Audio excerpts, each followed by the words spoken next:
Commander Liz Varian's ears flattened against her skull as Tactical displayed the numbers.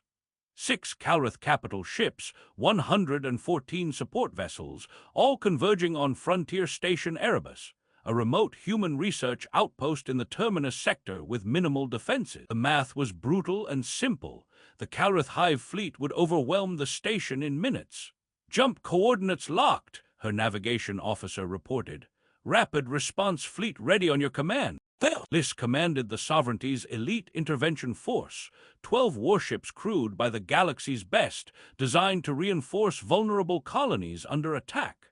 The distress beacon from Erebus had triggered automatic deployment. Intelligence showed 3 human ships and approximately 200 personnel trying to hold against a force that consumed entire worlds. "All ships execute jump standard evacuation protocol. We buy the humans time to get out, then withdraw before the Calrith numbers overwhelm us." The fleet emerged from jump space, expecting chaos, panicked civilians, desperate last stands, maybe heroic sacrifices. Instead, Liz found her tactical board showing the human station broadcasting calm traffic control updates like it was routine. A human male voice came over comms, relaxed and professional. "Sovereignty Fleet, this is Erebus Control. Appreciate the assist, but we've got this handled. Suggest you maintain position at Grid Echo 7 and watch your fire lanes. Things are about to get busy." Liz stared at her display showing the approaching Calrith Hive fleet, then at the 3 human ships that were somehow not retreating.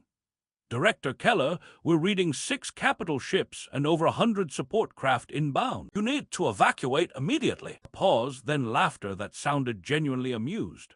"Yeah, we see them too. Erebus Station to all ships, weapons free in 90 seconds. Let's show our guests why humans don't surrender outposts." Liz's tactical officer looked at her with confusion. The humans were engaging.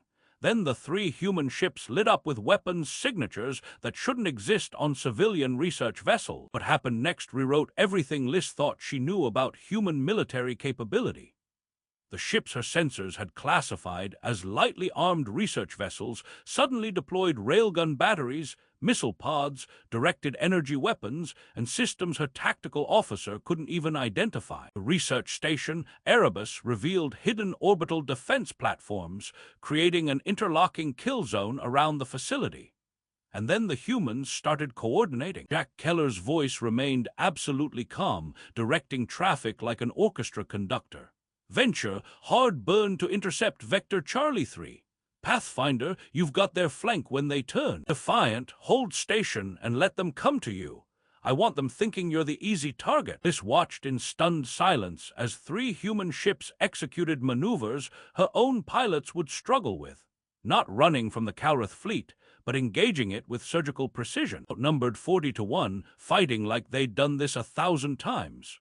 The Calrith, expecting easy prey, found themselves in a carefully constructed trap where the humans controlled every angle. When a Calrith capital ship broke through toward the station, the human vessel Defiant positioned itself directly in the path and unleashed a barrage that crippled the capital ship's engines in under 30 seconds. "Sovereignty Fleet, Erebus Control." Jack's voice cut through Liz's shock. "We're pushing them toward Grid Echo 7. That's your designated fire zone. Recommend concentrated fire on the cluster we're herding your way. Let's make this efficient." Liz realized with dawning horror that the humans never needed rescue. They'd called for backup. Her fleet, the Sovereignty's finest, was the backup. Over 40 minutes, Liz watched 200 humans and 3 ships systematically dismantle a Calrith Hive fleet that should have overwhelmed them. Coordination was perfect, the tactics brutal, and Jack Keller directed everything like someone who'd done this so many times it had become routine. When the Calrith fleet retreated, something they almost never did, Liz sat in her command chair feeling like she'd just discovered her entire tactical education was fundamentally incomplete. "Commander," her communications officer said quietly, "Director Keller is inviting you to visit the station." Liz accepted. She needed to understand what she'd just witnessed. Jack Keller met her at the airlock wearing practical work clothes with no military insignia, gray in his hair and smile lines around his eyes.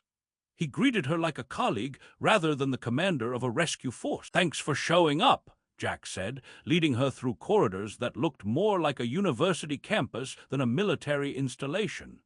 The Calreth have been probing this sector for 6 months. We figured they'd commit to a full assault eventually. Having your fleet here meant we could end it definitively instead of just driving them off again. Again, Liss's ears twitched. How many times have you fought off Calreth incursions? Well, this station specifically, 4 major engagements, dozens smaller ones. He said it like discussing quarterly maintenance.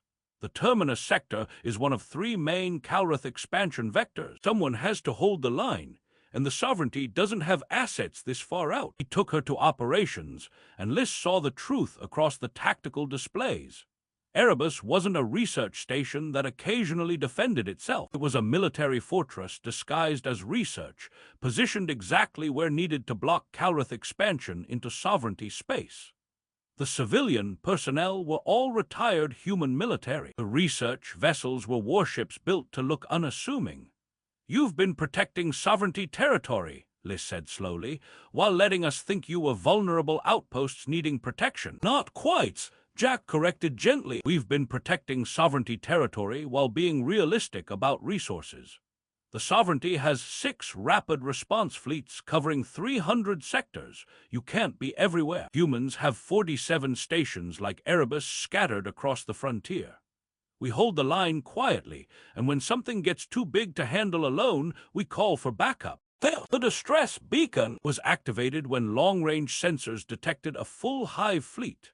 We could have handled it alone, but casualties would have been high, and we'd have lost at least 1 ship. Having your fleet here meant executing a cleaner operation with minimal losses. This felt embarrassment and awe. "We thought we were rescuing you." Jack smiled without condescension. "You were helping. There's a difference. We're not too proud to ask for help when tactics require it." Over 3 days, Liss discovered layers to human frontier defense the Sovereignty had completely missed. 47 stations sharing real-time intelligence, coordinating responses, covering each other's weak points. A military operation masquerading as civilian colonization, protecting Sovereignty space for over a decade. "Why keep it quiet?" Liss asked during a working dinner. "Why not coordinate officially?" Jack considered carefully. "Because official coordination means committees, protocols, jurisdictional debates. We'd spend more time in meetings than fighting. This way is simpler. We handle what comes our way, you handle yours, and when problems intersect, we help each other." "You're describing a shadow defense network, operating without formal authority." "We're describing people on the frontier taking care of frontier problems without waiting for permission." Steel underneath his mild tone. "The Sovereignty defends core worlds brilliantly. You're less great at edges where response times are measured in weeks. Humans are good at edges, always have been, so we do what we're good at." Liss's ears drooped with humility. "We assumed you needed protection." "Every colony is vulnerable," Jack agreed. "The difference is we plan for it, prepare for it, and don't expect someone else to save us. When you showed up today, you didn't save us. You helped us save ourselves more efficiently. That's better than rescue. That's partnership." They established formal communication protocols.